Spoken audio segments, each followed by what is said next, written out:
Well, hello. Welcome back. As always. So this will be my third, I think, devlog already. I know it's pretty crazy for me to even think about, but just jumping straight into it here. So we are currently, as you're watching, what I'm doing, I am building out the background for the fourth level of my game, which. I should mention, I actually came up with a name. It's pretty basic and stupid, but I'm gonna call it Redy, R-E-D-Y. Well, because the character's red, and I guess it's also a question at the same time, like, are you ready to play the game? Which, anybody would be ready to play the game. It's it's just meant for fun and whatnot, but, yeah, just here, spent quite a little bit of time. As you can see, mind you, this is sped up, I think, like 7.5 times. It took quite a little bit to build this out, but it was definitely worth it, and it came out a lot better than I expected, I'll be honest.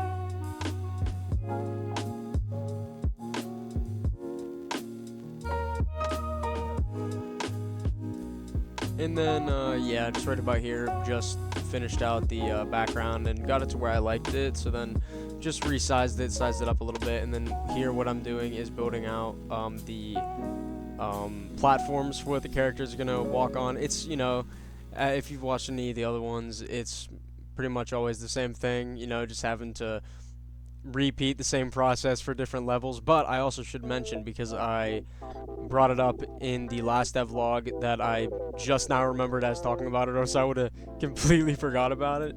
So the whole point of the ladder at the end of the cabin level that I just showed, for example, and the reason I went back to it was to get the measurements right, so then I could constantly have the same length and the same everything for the platform, so that the character isn't jumping up and down in the scene view from location to location.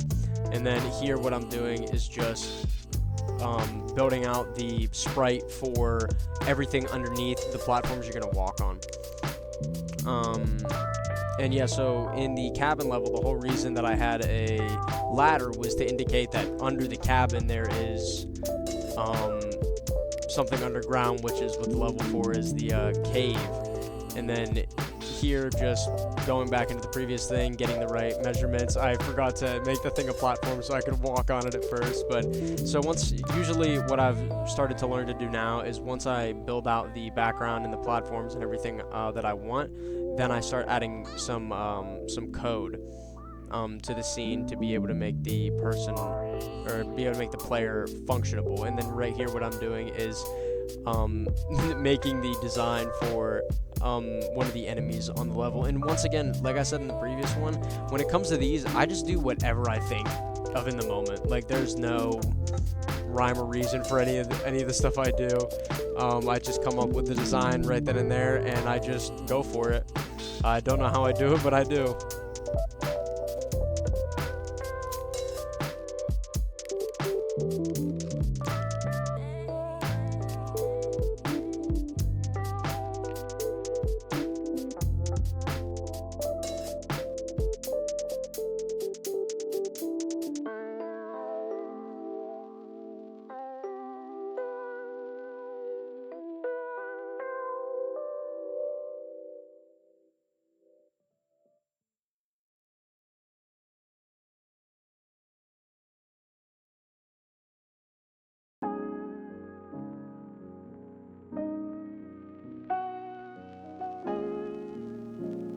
And then so what you see me doing here, like on everything, as usual, just creating the animations and trying to get keep everything relative to where his body is when it comes to his arm, because this time I'm animating his arm because I don't really think any of my other characters really, they have arms but they don't move. So I decided when it came to this one, I was gonna at least try to make everything him have arms and stuff like that, and this is sped up to almost soon to be 12 times, so his animations look a little bit wonky for you guys as always, but it came out really good. And then what I actually decided to do, what I found out was there's a different one of the issues I was having is that the characters weren't, or the enemies weren't moving properly in the way that I wanted them to be. So funny enough, I actually managed to find a tutorial about the ways to actually make them work properly.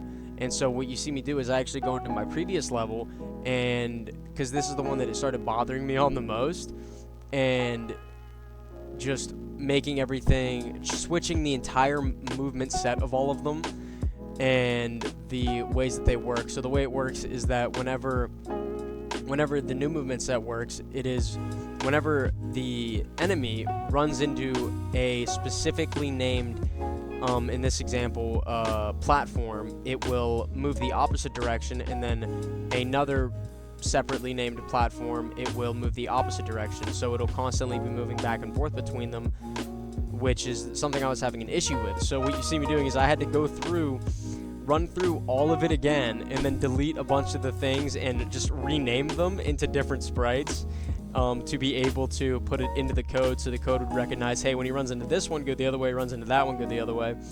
And then right about here, I realized that that's what I had to do, so I basically just remade an entire separate sprite of the platforms so that those ones could be put in the code with their own names of whenever the enemy runs into it to be able to move the opposite direction. So I had to go back and redo an entire sprite for a platform for it, but it's all part of the journey, you know. And then right around here you start seeing me, I like to add these little like in between this and that is the level, and then whenever the player runs into it, they can't go any further. So in this situation, since we're in a cave, I just kind of thought of doing a boulder, and that's pretty much what I went for here.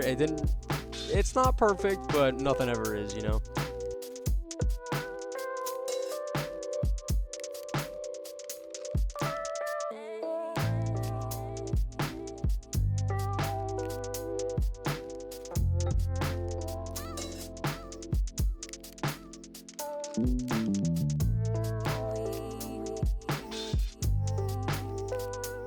And then something you saw me do there, those were collision points that squared that showed up. I've never dealt with collision points before, but I actually decided to delve into it this time, and I think it turned out pretty well. You know, for my first time ever doing collision points, it went pretty well, and it's a very, very useful thing to know for the future. And then what you saw me doing there for a second was just flipping the sprite of the enemy so that I could make a separate animation, so that whenever they collide with that, they walk to the left, and collide with it, they walk to the right, but they don't play the same animation because then it wouldn't look right. So I just had to go back through and do that. And then right here I was messing with a little bit of code just to see if I could compile it a bit more and compress it, and then it just messed with it, so I just reset it all. But then over here, that those comments with all those different variables, I've never messed with variables before, but that is the part of code that actually makes you able to make them bounce between one thing or the other. And then right there that I just made was a sprite for what the enemy will be shooting. But I've actually decided to start writing more comments so that I can remind myself, so whenever I go back through lines of code, I'm not just looking for stuff that I don't understand. I'm able to actually find it via the comments I'm making, so that's pretty useful. And then obviously just testing it once again with collision things, because what keeps happening is there keeps being a little issue that whenever something of a specific size runs into the character, it will actually double hit them. And so one of the best ways I figured out how to fix that was fixing the collision so that when it doesn't have enough time to be able to double hit them, it only has enough time to be able to hit them once like it's intended. And then right here I'm just making another enemy. I was kind of going for like a water droplet, but he kind of turned out to look like a diamond, I guess. And then right here just flipping his animations again for whenever he runs into something. I run into a little bit of an issue at some point here. when it comes to dealing with him. But I honestly don't know how I figured it out how to fix it, but I managed to fix it, so that's always cool to be able to see. But this is definitely a lot more techie than I was intending the whole code to be, but once you get an understanding of it, it's really not that hard. I thought it was going to be a lot harder, which is why I never used it in the previous ones, but it's always good to figure this stuff out at some point so you don't have to go back and rewrite the lines of code. You should probably figure it out before, because now I have to go back level through level through level and have to redo it. I've done it up to level 2. I haven't done the level 1 yet because I just want to keep moving on, but it's definitely not a fun part of it all, that's for sure.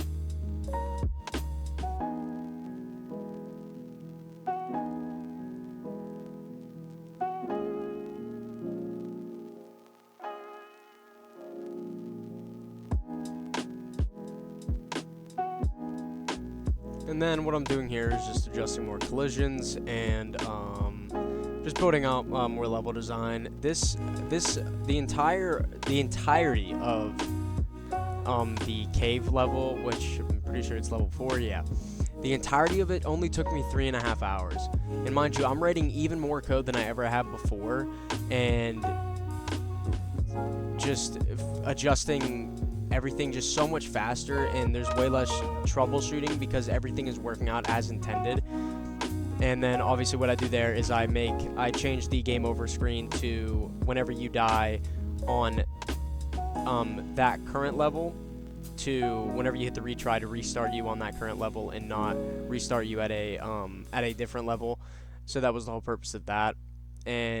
But yeah, just doing all of this only took me 3.5 hours compared to, I'm pretty sure the cabin level took me about 6, and the 2 before that took me a combined like 22 or something like that.